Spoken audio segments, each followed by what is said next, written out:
During Black History Month, we're highlighting stories that celebrate Black heritage and culture. This morning, the spotlight is on a Pulitzer Prize-winning play. A Soldier's Play was written and first staged in the early 1980s, and now it's on Broadway. Here's CBS News' Dana Tyler. Set on an Army base in segregated Louisiana, Sergeant Vernon C. Waters is tormented by self-hate and rage. The only thing that will move the race is power. Three-time Tony Award nominee David Allen Greer is the sergeant in command of Black soldiers. Some he persecuted. Blair Underwood is the captain, a lawyer, assigned to investigate the sergeant's murder. One morning, during mid-April 1944, a colored tech sergeant, Vernon C. Waters, assigned to the 221st Chemical Smoke Generating Company, stationed here before transfer to Europe, was brutally shot to death. Captain Davenport's authority is immediately questioned. May I speak freely? You haven't stopped yet, Captain. How far do you think you could get? Even if you succeed, these locals aren't going to charge a white man in this parish based on the strength of an investigation conducted by a Negro. It's one of my favorite scenes, what he sees as a black man in a uniform of equal ranks. We're both captains. He says, it's very startling, just seeing you, trying to process all of that. All my radars are up on that stage. So in those moments, you know, you hear the gasps some night, but more importantly, you feel it. You can feel it. Just sometimes it's just stunned silence. Jerry O'Connell says this is the most important work he's done, and learning to personify the racial insensitivity of Captain Taylor. O'Connell says Tony-winning director Kenny Leon pushed him hard. I'm in a room full of people, and I have to say words I don't even think of saying. Mr. Leon saw my hesitation in rehearsals, pulled me aside a number of times, and was like, whatever your nightmare is of who this person is, that's who I need to see. And it's the toughest thing I've ever done as an actor. You go near that sheriff's office in Tynan in your uniform, carrying a briefcase, looking and sounding white and charging local people, you'll be found just as dead as Sergeant Waters. People around here don't respect the color. I know that. I just challenged him. I said, you know, there are 9 black men and 3 white men in this play. You have to carry the weight of this white man who has warts and sides of him that are not so pleasant. Then you have to put yourself back in the 40s. Playwright Charles Fuller was awarded the Pulitzer Prize for Drama in 1982 for A Soldier's Play. In January, at the play's opening night on Broadway,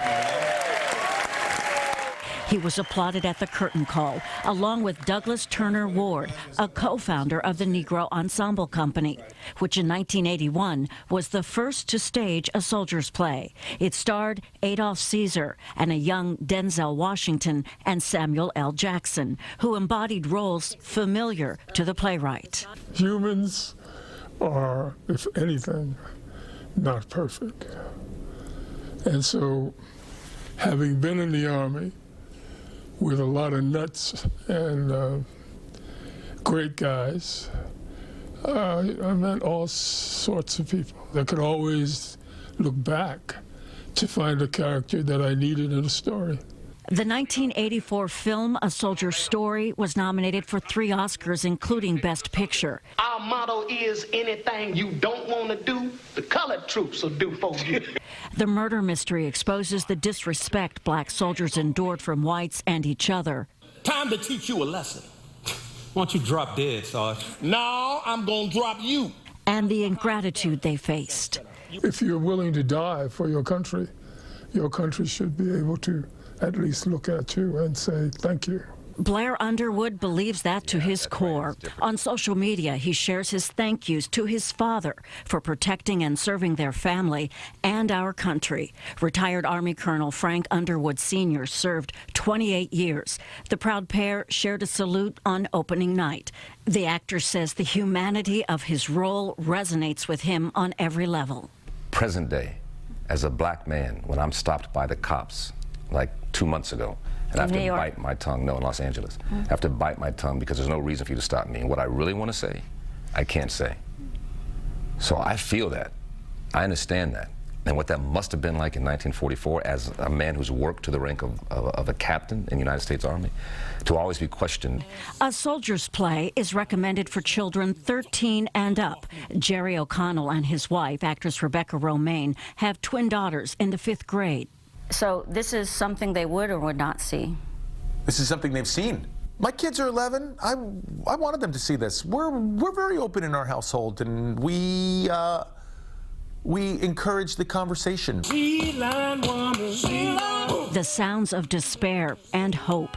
Director Kenny Leon uses music to underscore the soldier's service, sacrifice, and what he calls cultural baggage. I sort of tie these chain gang prison songs throughout the piece just to give it some depth in terms of African Americans' contribution to America. And then I end it with a tune by Nipsey Hussle, who was a rapper and a community activist, and it's a song called Perfect Timing. So actually I'm asking you at the end of the play, when is the perfect time for all of us to grow into our true American selves? A Soldier's Play is at the American Airlines Theater now through March 15th. Dana Tyler, CBS 2 News. Wow. Wow. And it's a historical play, yet it's tensions that we feel today. That's very true. And what Jerry O'Connell said about the language that he had to use in the play was so difficult right now. So everyone needs to go see this.